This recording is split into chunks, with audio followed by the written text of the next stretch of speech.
Хәерле кич исәнмесез, эфирда безнең республика, безнең гамәл тапшыруы.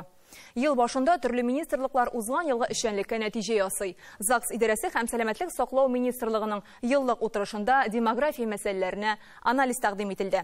Татарстан фәннәр академиясының демографияны өйрәнү үзәге статистикасына игътибар итсәк, Татарстанда үлем-китем очраклары кими, шул ук вакытта балалар туу да азая. Белгечләр узган 2 елның гыйнварыннан алып октябрь аена кадәр санаган. 2021 елда Татарстанда 34 022 сабый туган, 49 658 кеше үлгәнлеге мәгълүм. 2022 елда 30 000 бала туган, 37 000 кеше үлә. Әлбәттә, Татарстанда демография күрсәткечләре Идел буе төбәкләре арасында иң уңайы. Шулай да уйланырга урын бар. Табигый артым юк, табигый кимү күп. Татарстанда үлүчеләр туучылардан шактый күп. Шуңа да бүгенге тапшыруда демография, милләтнең киләчәге турында сөйләшәчәкбез. Студиябез кунаклары: Римма Атлас кызы Ратникова, Бердәм Россия партиясенең Татарстан төбәк бүлеге сәркатибе урынбасары, Татарстан дәүләт сайты депутаты. Исәнмесез. Хәерле кич. Рамил Хәмзә улы Муллин, Түбән Кама районы башлыгы. Хәерле кичләр. Гөлшат Радифовна Никматуллина, Татарстан министрлар кабинетының гражданлык хәле актларын теркәү идарәсе җитәкчесе. Хәерле кич. Алсу Абдрахмановна Тарханова, Татарстан Яңа гасыр иҗтимагый хәрәкәтенең югары советы башкарма комитеты рәисе, Татарстан дәүләт сайты депутаты. Исәнмесез. Илгиз Илдар улы Халиков, Мәгариф һәм фән министрлыгының Мәгариф идарәсе җитәкчесе. Хәерле кич. Найла Наил кызы Гайнанова, Татарстан сәламәтлек саклау министрлыгының акушерлык һәм гинекология буенча белгече. Хәерле кичләр. Һәм залда безнең кунакларыбыз, тапшыру барышында әңгәмәләр корырбыз, сөйләшербез. Хәерле кич. Демография темасы ил җитәкчелеге контролендә торган һәр яклап өйрәнелүче стратегик мәсьәлә. Соңгы 20 елда Россиядә аңа аеруча зур игътибар бирелә. Ләкин белгечләр әйтүенчә, соңгы 1 елда вазгыять үзгәрде, пандемия, махсус хәрби операция, миграция сәбәпле табигый арту шактый кимеде. Хәлне үзгәртү өчен илдәге зур сәяси көч, Бердәм Россия партиясе нинди алымнар тәкъдим итә? Риматласыны сездән сорыйс килә. Гомумән әйткәндә, гаилә төзү, бала табу, ул бит инде ниндидер бер сихри бер өлкә кебек. Дәүләт монда тылкышырга тиеш микән дигән сораулар да бар. Бәлки инде менә ике яратучы йөрәк үзләренә хәл итәргә тиеш микән дигән фикерләр дә йөри, әлбәттә. Менә сез бик дөрес әйттегез. Бу өлкәдә дәүләтнең бик җаваплы вазифалары бар һәм үзенең максатлары да бар. Менә нәрсә икән укып китәм, язып килдем махсус. Демографик сәясәт, хакимият органнары һәм башка социаль институтларның халык санын үстерү буенча воспроизводство населения диләмендә тургызу дисәк тә була.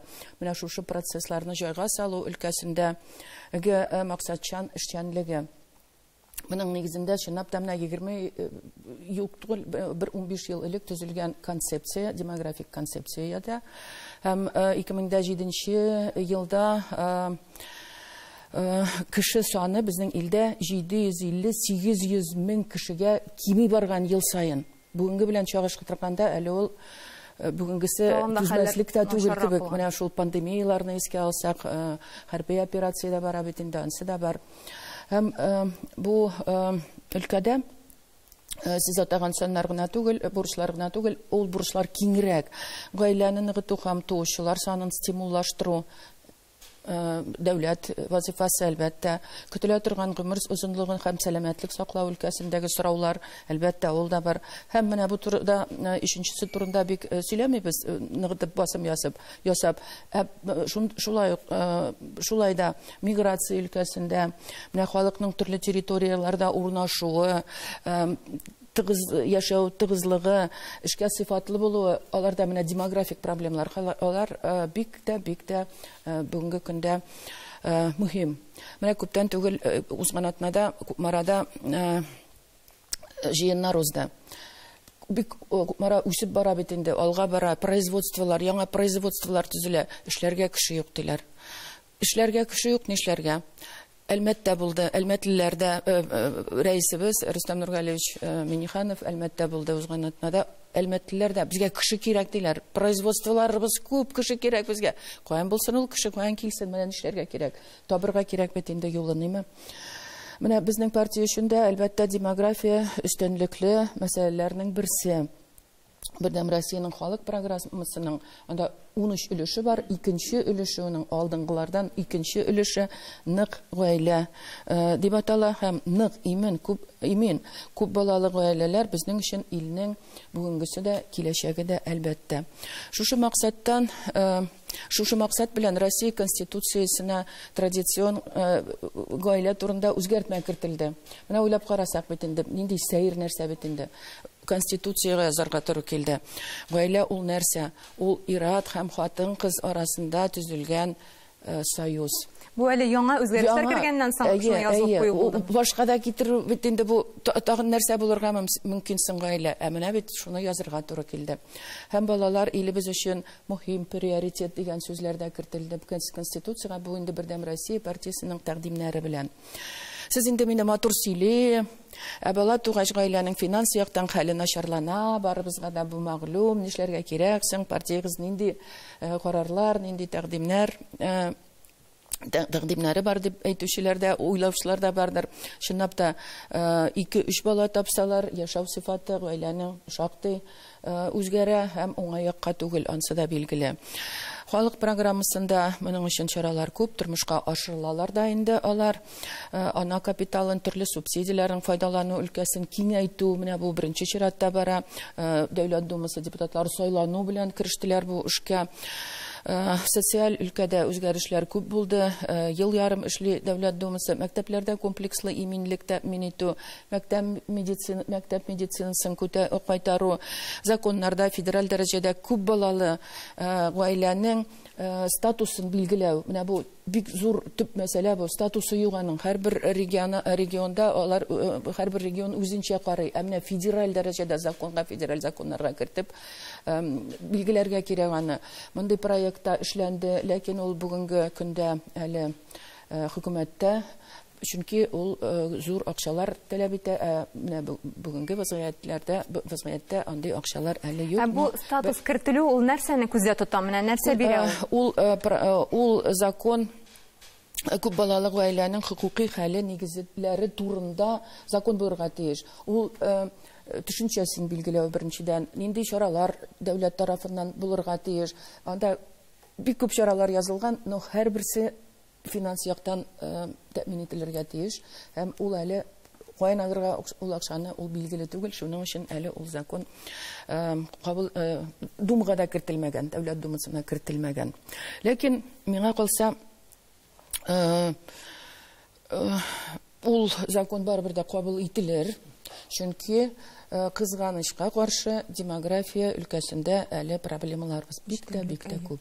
Татарстанга килгәндә инде ул хәтле бәлки бик нык итеп сизмибездер без аны. Чөнки менә җанисәп халык санын алу нәтиҗәләре буенча үстек кебек 4 миллионнан артык республикада яшәүче халык саны.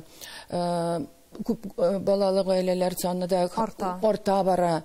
Ләкин проблемалар барыбер бар. Шул ук менә Кукмарадан сизәм инде менә. Быелның 1 январыннан әйтик, күп балалы гаиләләргә, гаилә хәле мөшкелрәк булган гаиләләргә бердәм түләүләр кертелде.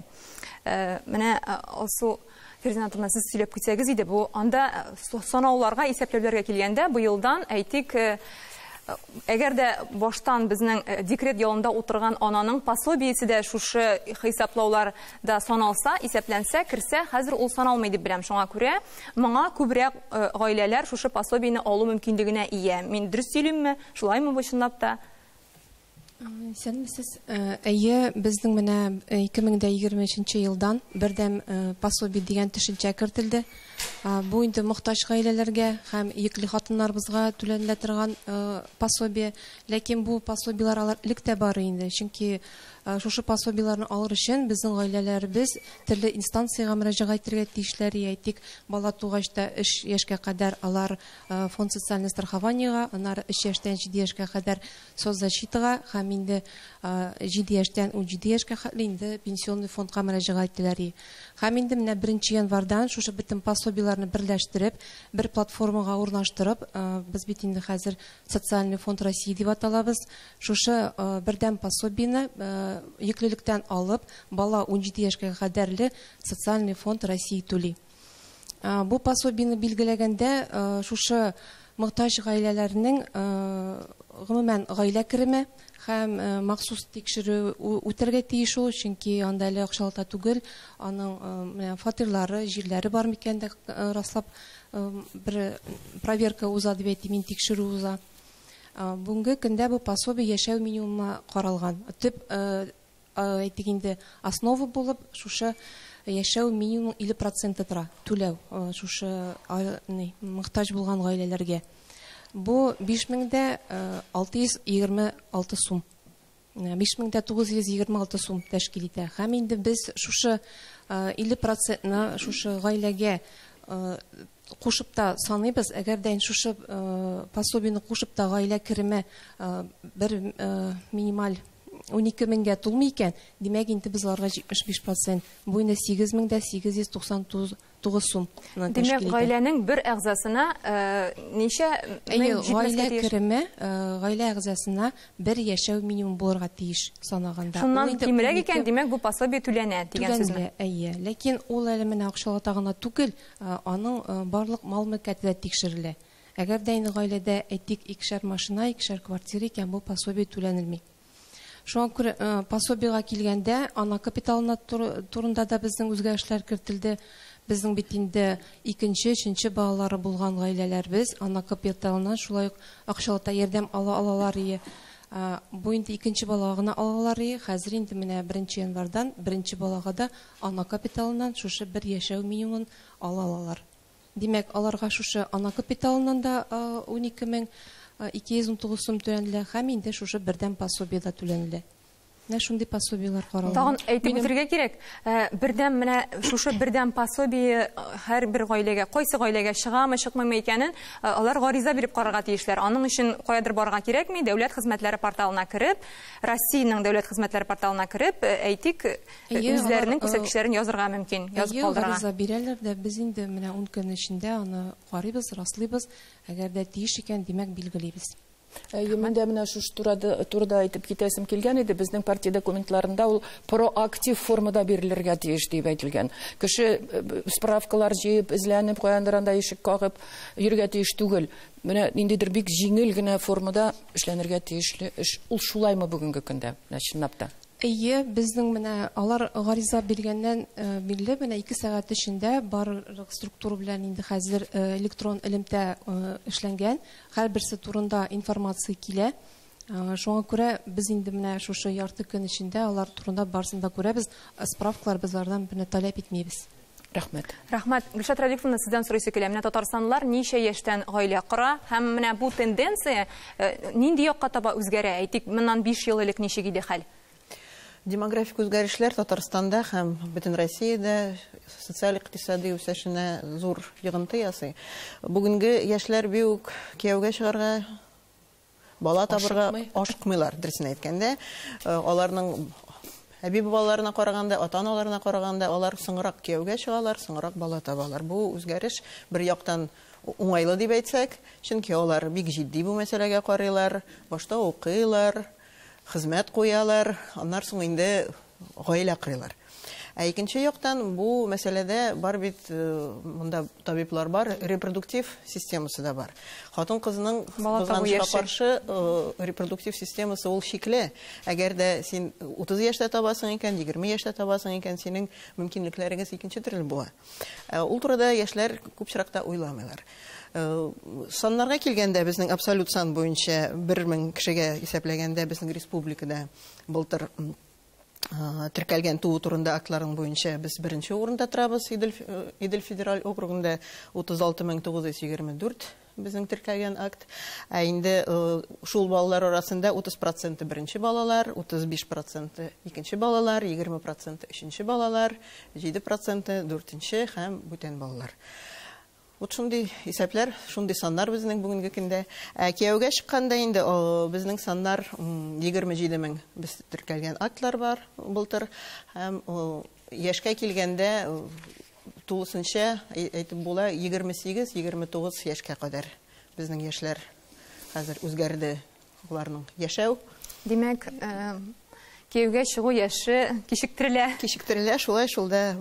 Менә бөтен Россия халык фикерен өйрәнү үзәге сораштыру уздырган һәм ни өчен бала тапмыйсыз дигән сорауны 25-тән алып 40 яшькәчә хатын-кызларга биргәннәр. Һәм иң күп җавап гаиләдә финанс кыенлыклары туу.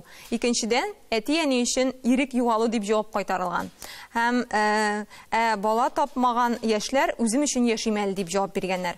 Чыннан да бүген яшьләр арасында өйләнешүне, бала табуны кичектерү тенденциясе бара һәм балалары гаиләсе булмыйча, гомумән балалары гаиләсе булмыйча, адәм баласы үзен чын шәхес итеп бөтен яктан килгән, гармониядә яши торган кеше итеп үзен саный алмый минемчә, һәм ул аны аңлаячак үзенең баласы тугач кына. Һәм менә шушы кияүгә чыкмаган, өйләнмәгән, ләкин яше инде 30-дан арткан егет-кызлар белән безгә ничек эшләргә? Ничек дип уйлыйсыз? Мен бу төньяк пропагандасы белән килгән нәрсә дип уйлыйм. Ну, нишләргә кирәген, бәлки белгечләр әйтерләр. Чынлап та кияүгә чыгу, өйләнү дип әйтмәс идем мин, тормышка чыгу дип әйтер идем. Чөнки хатын-кыз тормышка чыга. Тормыш көтәргә чыга. Ире атта бит инде менә шушы без инде кияүгә чыгуына дип атыйбыз да, аны ничектер электән бит инде безнең татарларда тормышка чыгу дип әйтелгән ул. Һәм менә бу без бөтен яктан да бу тормыш кырыга әзер булып чыгарга тиеш. Миндә бер сорау уяна, һәр вакыт мин бу сорауны куям, инде үземә дә куям. Каядыр чыгыш ясаганда анда да белгертәм. Менә без машина, мотоцикл йөртергә, машина йөртергә хукук документы алабыз. Әгәр дә без инде укып кына әле теорик якына түгел, без аны практик якындан да дәлилләп, яшькенә безгә 3-4 тапкыр барырга туры килгән мөмкин. Безгә ул хукук документын бирмиләр.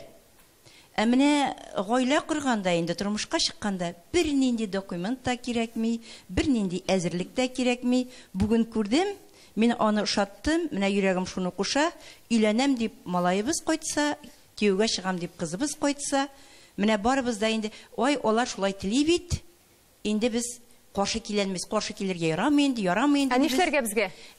Менә кече яшьтән үк, кечкенә менә кыз туды, 3 яшьтә без аны ныклап кыз формалаштырырга тиеш. Булачак әни формалаштырырга тиеш. Менә бөтен дөнья татар конгрессы каршында безнең эшләп килә берничә шундый менә өйрәтү дәресләре алып барабыз, һәм менә бәйгеләр форматында да алып барабыз. Менә шушы 3 яшьтә кыз итеп формалаштырыш нәрсәдән килә? Аның киенү рәвешедә, үзен тоту рәвешедә, аның сөйләшү манерасы да, һәм әти-әни белән үсәргә тиеш. Менә шушы әйберне без яшьләребезгә ныклап сеңдергә тиеш. Бала әти-әнисе белән үскәндә генә ул тормышка әзер була, ягъни тормыш корырга әзер була. Әгәр дә кыз бала әнисе һәм әбисе белән үссә, ул әзергә бәзер бөтен нәрсәгә. Ул мин җаваплы дип карый алмый. Мин иргә шулай эшләргә тиеш, булай эшләргә дип, иратта шулай, әнисе белән әбисе белән үсә икән, ул башка җавапчылыкны белми, ул кем турында кайгыртырга белми, чөнки аның турында гына кайгырталар. Менә бу әйберләрне без белергә тиеш, һәм балаларга сеңдергә тиеш. Әти-әнине күреп, ул ничек булган? Егет үсә, әтигә ашарга тырышып, кыз үсә, әнигә ашарга тырышып. Ул иратка нәрсә кылырга белә, ничек аңа ярдәмгә килергә була, нәрсә эшләргә икәнен белеп үсә. Менә бу әйберләр безнең үтәләргә тиеш. Һәм инде без чынлап та гаиләне без үстерә алырга тиеш. Кызым, син үсәсең.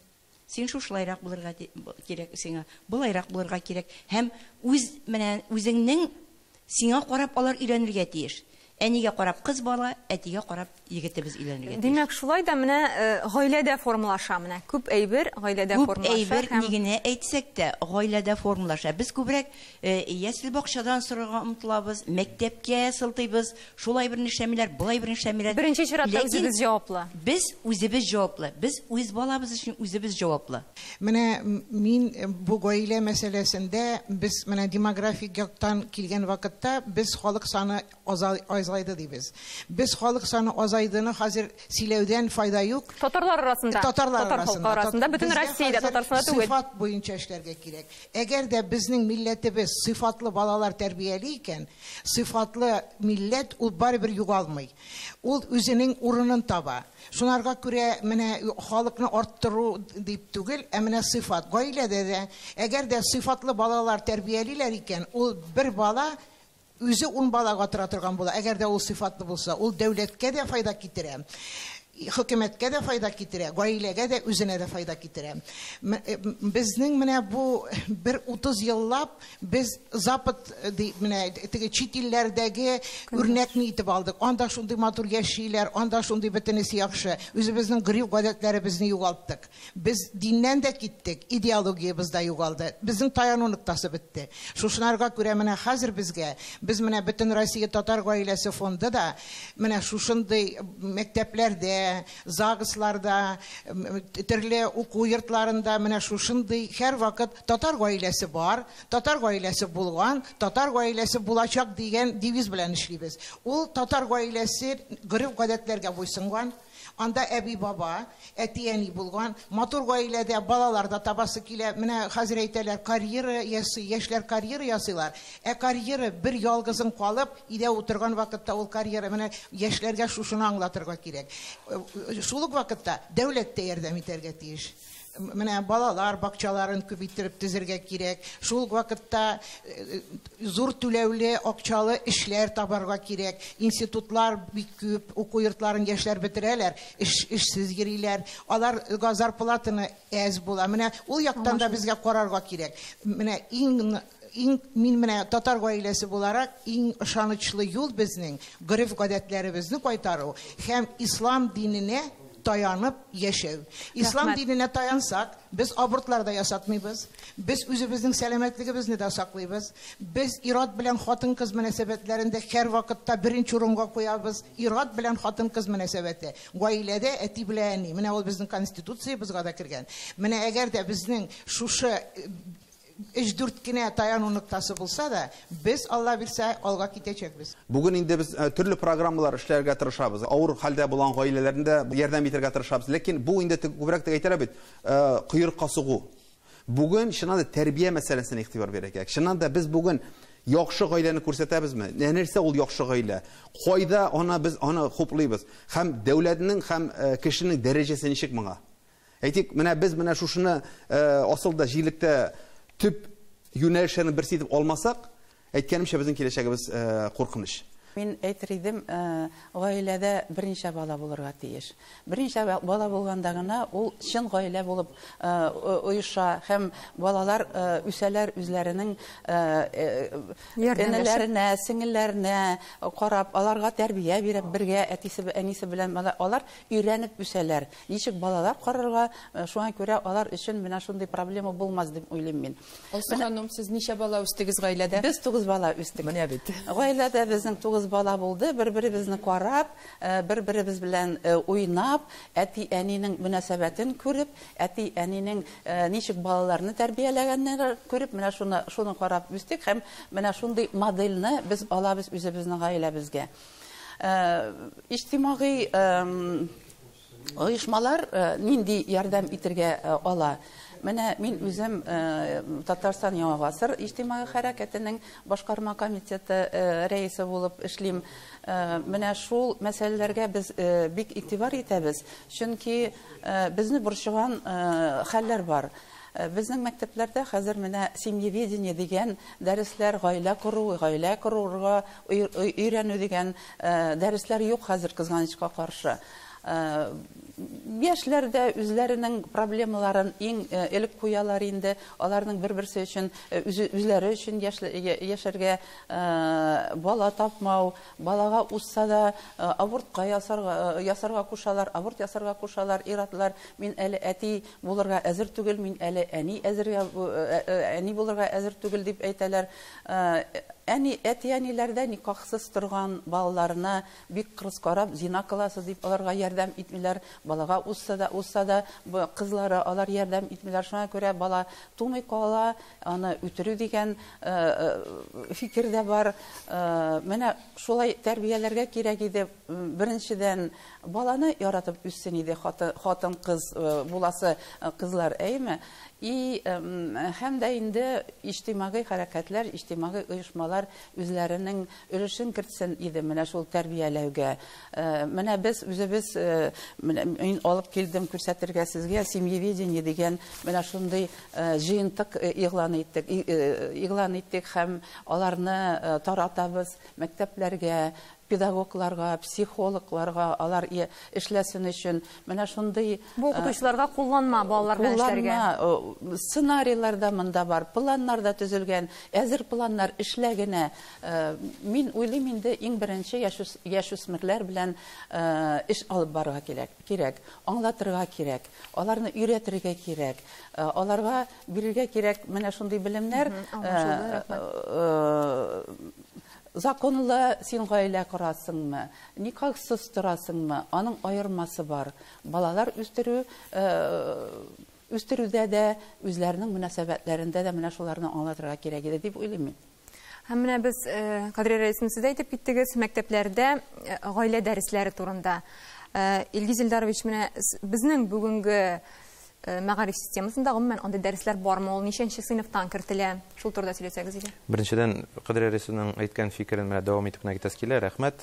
Ул тулысы белән мәгариф системасына гына сылтарга кушмады, чөнки ул гаиләдән башлады. Беренче аның адымы ул баскычы дип әйтик, Кадри рәисем белән ул тәрбия баскычлары проектның авторы буларак гаиләдән башлана. Мәктәпкә килү белән бала ул инде өйдә гаиләдә булган традиция шул багаж белән килә, шулай бит. 99%. Ләкин орлыклары гаиләдә салына, ләкин мәктәптә әгәр дә менә шундый этәргеч булса, укытучы сөйләсә, ул баланың колагына тагын да күбрәк керә. Мин үзем дә әни буларак моны сезгә әйтәм. Укытучының иҗадилыгына карата бу әйтергә кирәк, ягъни һәм мәктәп җитәкчелегенең җаваплы карауына бу эшкә. Әйтик, бүгенге көндә мәгариф системасында, гомумән алганда Татарстандагы менә безнең мәгариф системасында әлеге юнәлеш буенча барлык мөмкинлекләр булдырылган. Әйтик, ул махсус курс булсынмы, электив курс булсынмы, яисә ниндидер уку предметына интеграциялы кергән модуль булсынмы, ул барысы да эшләнгән. Әмма монда бит әле икенче мәсьәләсе бар. Менә мәсәлән Татарстанда без аны 2 дәрәҗәле иттереп алып барабыз ул эшне. Ягъни 2 уровень дип әйтәбез. Аның беренчесе ул педагог кадрларга тиешле квалификация бирү, квалификацияларын күтәрү бу юнәлеш буенча. Белеме булмаган укытучы бу юнәлештән белем бирә алмый, тәрбия бирә алмый. Һәм икенчесе, менә тиешле, мин әйтеп киткән электив курсларның программаларын, яисә махсус мәндидер курсларны булдыру, аларны гамәлгә кую. Менә шушы 2 дәрәҗә булдырылганда гына ул тиешле результат бирә. Әйтик, аны бит шулай ук иҗади кертергә була. Мәсәлән, яңа федераль белем бирү стандартларында андый мөмкинлекләр бар, һәм иҗади укытучы аны күрә белергә тиеш. Әйтик, шул ук мөһим мәсьәләләр турында сөйләшү. Кем каршы? Берсе дә каршы түгел. Үзенең уку елындагы һәрбер атнасын куеп чыкса, бу темада ул үзенең максатына ирешәчәк. Монда тагын бер мәсьәлә бар, беләсезме? Мин җаваплылык мәсьәләсен әйттем һәм иҗадилыкны әйттем укытучылар тарафыннан. Мәсәлән, сез ничек уйлыйсыз? Әлеге махсус курсны, гаилә дәресләрен семьеведение дип әйтәбез. Гаиләдә булмаган, гаиләсе булмаган кеше уздыра аламы? Юк. Укытучыга яшь тәрбиячегә аны биреп булмый, чөнки үзе гаиләдә булмаган, үзе бала тәрбияләмәгән кеше гомумән нинди белем бирә алсын. Шуңа күрә монда да менә җитдилек мәсьәләсе тора. Әйткәнемчә, федераль белем бирү стандартларында һәм гомумән Россия Федерациясендәге белем турындагы федераль законда барлык мөмкинлекләр булдырылган. Бүген безнең менә нинди мәктәпләрдә кая укытыла ул? Бу дәресләр. Хәерле кич. Беренче буйрык мәгариф министрлыгы буенча 2016 елда бастырылган иде. Менә шуннан башлап, бу гаилә дәресләре барлык мәктәпләрдә дә, барлык муниципаль берәмлекләрдә дә тормышка ашырыла. Бу яктан әйтәсем килә, менә Түбән Кама районында буңа аеруча игътибар бирәләр. Түбән Кама районында кайбер дәресләргә ЗАГС бүлекләренең хезмәткәрләрен чакыралар, я булмаса балаларны ЗАГСка алып баралар, шул дәресләрне үткәргәндә. 2016 елдан башлап, мәгариф министрлыгы тарафыннан педагоглар өчен 20 һәм тәрбиячеләр өчен дә 20 тапкыр курслар үткәрелде. Җәмгысе алганда 1500 педагог һәм 1500 тәрбияче бу курсларны узды дигән сүз. Тагын менә бер нәрсәне әйтеп китәсем килә. Рәсәй гаиләсе Милли İçtimai комитет деген ұйышма бар. Аның республикада Татарстан бүлекшәсе эшләп килә. Бұлардан тыш безнең республикада тагын гаилә дәресләре Казан мәктәбе эшләп килә. Менә шулар тарафыннан укытучыларга ярдәмлек әзерләнде. Менә булар барсы да шулар тарафыннан әзерләнгән методик күрсәтмәләр. Аннан соң бу курсларның планнары, программалары булган кебек, ул программалар 72 сәгатьлек планнарда төзелгән. Менә шушы оешмаларның тәкъдиме буенча гаилә турында сүзне хәзер инде балалар бакчасында башладылар. Балалар бакчасы өчен методик ярдәмлекләр дә әзерләнде. Ул дәресләрнең әһәмияте бармы соң берәр инде? Менә чагыштырып буламы? Кайсы мәктәптә уздырыла һәм анда ситуация ничек? Кайсы бер мәктәптә уздырылмыйдыр да инде. Мин менә 100% бар мәктәптә дә бу дәресләр бар дип белмим, мәсәлән. Үземә килгәндә. Бәлки мин ялгышамдыр. Ул һәр мәктәптә дә булырга мөмкин, әзерлек узган укытучылар булса. Әзерлек узган укытучылар булса, менә бу курсларда булган укытучылар бу дәресләрне алып баралар. Әмма дә ул барлык класста да булмаска мөмкин. Иш әйтер өчен бу эшне нәрсә эшләргә кирәк? Акча кирәкме? Тагын ниндидер буйрык кирәкме? Нишләргә кирәк безгә барыбызга? Менә бу гаилә дәресләре фән буларак гамәлгә куелмаган. Менә шуңа күрә без аны без шуңа күрә без аны үткәрәбез электив курс буларак та, факультатив буларак та, я булмаса сыйныф дәресләре буларак. Бу бүгенге көндә иҗтимагый эш булып кына бара инде. Хәзер рекламага бүленәбез. 1 минуттан очрашканга кадәр.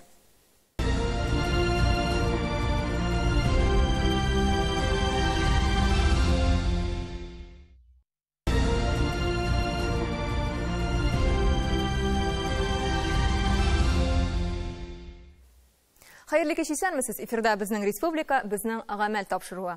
Бүген без демография, гаилә мәсьәләләре турында сөйләшәбез. Урындагы эшләнгән эшләр турында сөйләшкәндә, без Азнакай районында өр-яңа ЗАГС ачылуын беләбез. Ул күптән түгел 7 февраль көнне ачылган иде. Шул турда репортаж карарга тәкъдим итәм.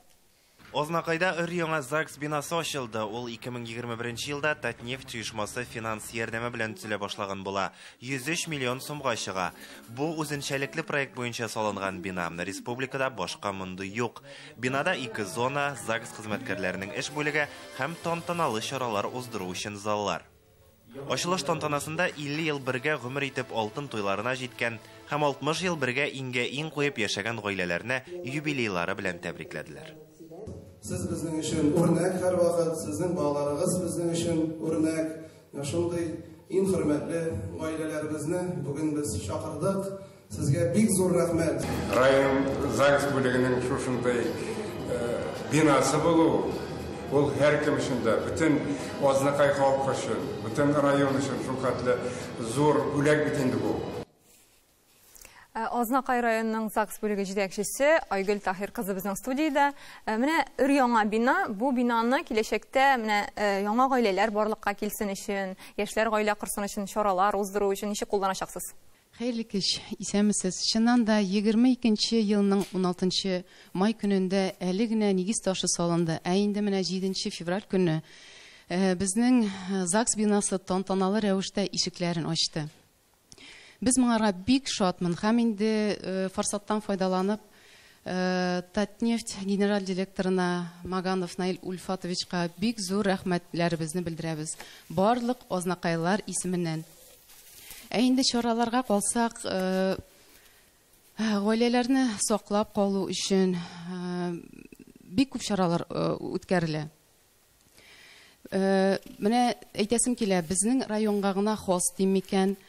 Бу инде безнең Марсель Зуфарович инициативасы буенча һәрбер тәүге туган бала елның ел башында тантаналы рәвештә тәбрикләнә. Аңлатам. Мәсәлән, 2010 елдан башланды бу. 2013 елны 13 бала, 14 елны 14 бала һәм инде менә бу елны ала берсә 23 баланы без инде яңа туган баланы тантаналы рәвештә тәбриклибез. Демәк, аларны чакырып, менә ЗАГСка чакырып, шундый чара уздырасыз. Бүтән гаиләләре белән бергәләп, барлык балалары, туганнары, барысын бергә чакырып, аларны инде тәбриклибез. Күп балалы гаиләләрме бу? Кайберсе күп гаиләле була, кайберсенең беренче баласы була. Предприятиелардан да чакырабыз, эш урыннарындан да чакырабыз. Һәм инде шундый олы гаилә булып, бөтенесен дә оештырып, тәбриклибез аларны. Шуннан соң менә репортажда гына әйтеп киттеләр, без инде менә шул зак, матур итеп гаилә торган гаиләләрне чакырабыз. Бу гаиләләр алар үрнәк. Алар үрнәк барысы өчен дә, һәм безнең өчен үзебез өчен дә дип әйтә алам мин. Менә преемственность поколений дигән әйбер бар. Аннан менә монда әңгәмәдәшләр әйтеп китте бит инде семьеведение турында. Менә шуны әйтәсем килә. Без коллегалар белән дә сөйләшәбез. Барысы белән дә безнең бу чаралар еш үткәрелә. Атнага бер буламы, 2 атнага бер буламы? Һәм инде безгә калса, без мәктәпләрне үзебезгә чакырырга тырышабыз. Балалар күрсеннәр. Без белгечләр мәктәпкә генә барып, аларга сөйләп, алар ЗАГС эшчелегенең менә эшен күрмиләр алар. Нәрсәдән торганын, архивны. Ә бит менә кеше тормышы ЗАГС белән бәйле. Бүтән тормышы ЗАГС белән бәйле. Рамил Хамзовичтан сорашты килә. Гомумән менә яшьләрдә, урыннарда менә Түбән Кама буенча алганда без күрсәткечләрне бераз күрдек. Анда демография күрсәткечләре уңай. Һәм менә гомумән урыннарда яшьләрне гаилә коруга өндәү, менә шул нисбәттә нәрсәләр эшләнә? Шуннан да бу күтәрелгән тема бик актуаль, чөнки әгәр дә без менә әйтегез, эш урыннары дидегез, һәр бер җиргә барсак та, шуннан да бүген иң зур капитал җирлекнең бинада түгел, акчада түгел, беренче чиратта кеше капиталы.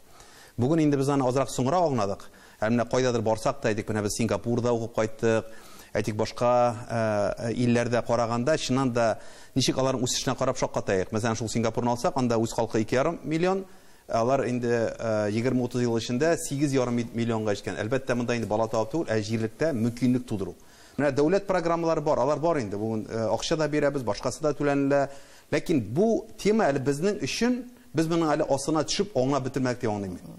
Менә әле бит менә мәгариф системасы әйтелде, мин мәгариф системасына бер инде шелтәм юк. Ләкин бүген менә мин үземнең 15 яшьлек кызымга карыйм да, мин аңа ул минем өчен берсен мин укыган дәресләрен карыйм да, мин дә ул баланы кай вакытта жәләп тә куям. Чөнки бүген ул нәрсә генә укымый ул. Ләкин аның асылда әни буларак киләчәктә или тормыш иптәше буларак дәресләре юк. Минем өчен иң хәерлесе аның киләчәге яхшы әни булуы һәм инде гаиләсе имин булуы. Хатын кызын тәрбияләп. Аны балалар бакчасыннан ук аны факультатив түгел, төп мәсьәлә итеп үстермәсәк, аның бега минем математик буласында күрәсем килмәй, физик икәндә күрәсем. Беренче җираты шул. Хатын кыз, хатын һәм инде икенчесе әни. Калганы икенчесе профессия. Шуңа күрә менә шуннан да без әгәр дә аны дәүләт күләм төп юнәлеште күрмәсәк, безнең киләчәгебез бик аяныч була. Шуңа күрә менә инде без инде үзебезчә нидер төрле проектлар турында да әйтеп бетерсәң инде 1 сәгать тә җитмәс. Шуңа күрә инде алар бар. Агач утырту булсынмы, нидер ЗАГС белән эшләү булсынмы, алар барса да бар. Ләкин масылда минем фикерем инде менә җирлек башлыгы буларак теге материалдан тыш, материалны без эшләрбез. Менә бүген шушы чара алдынан да инде үземнең замнарым белән дә бу мәсьәлә урынбасарлар белән сөйләштем. Нинди тагын өстәмә чаралар ярдәм итеп була. Онсан эшләнер. Ләкин бүген без ансы инде туган балаларга ярдәм итү. Туасы балалар турында без уйламыйбыз.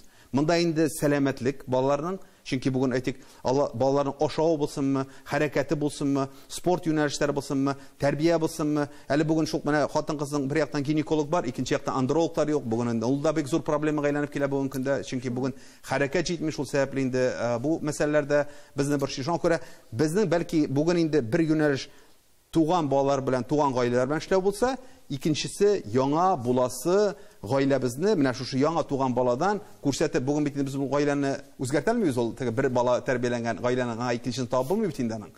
Шуңа күрә менә бу балаларны алып, аларны киләчәктә яхшы үрнәктә, яхшы тәрбия биреп, чыннан да киләчәк җәмгыять үзәге итеп гаиләне күрә алсак, һәм инде бу гаиләгә мөнәсәбәтне үзгәртсәк, телевизорлардан, социаль шелтәрләрдән шушы гаиләне төп үзәк итеп күрә алсак, киләчәгебез ул вакытта бәлки уңай булар. Демография мәсьәләсенә аяк чалучы төп проблемалар турында без сөйләшкәндә, гаиләнең таркалуы һәм абортлар мәсьәләсенә. Кагылмыйча да булдыра алмыйбыз. Менә алар ил буенча кечкенә цифрлар түгел, алар бик зур саннар. Һәм менә Татарстанда күпмесе Найлина. 2022 ел статистика мәгълүматларын генә китерәсем килә. 12 атнага хәтле 9745 хатын-кыз йөклелекне үзгән, аборт ясаткан дип әйтәм инде. Аның һәрбер 50% үз иреге белән ясалган абортлар. Һәм дә инде менә карап торсак, алар барсы да инде Сәламәтлек саклау министрлыгыннан тарафыннан бик күп эшләр эшләнделәр. Бу инде 10 еллар элек төзелгән иде, ясалган иде. Менә кризис үзәкләр дип әйтәм инде. Булар Казанда 2 кризис үзәк эшләп килә. Түбән Камада, Түбән Кам шәһәрендә, Чаллы шәһәрендә, Әлмәттә, Бөгелмәдә, һәм дә инде һәрбер хатын-кызлар консультациясендә. Аннан соң бит инде менә безнең 323 федераль закон нигезендә һәрбер хатын-кыз медицина аборты алдыннан, йөклелекне үзү алдыннан уйларга вакыт бирәләр. Шуңа күрә аны психологка җибәрәләр.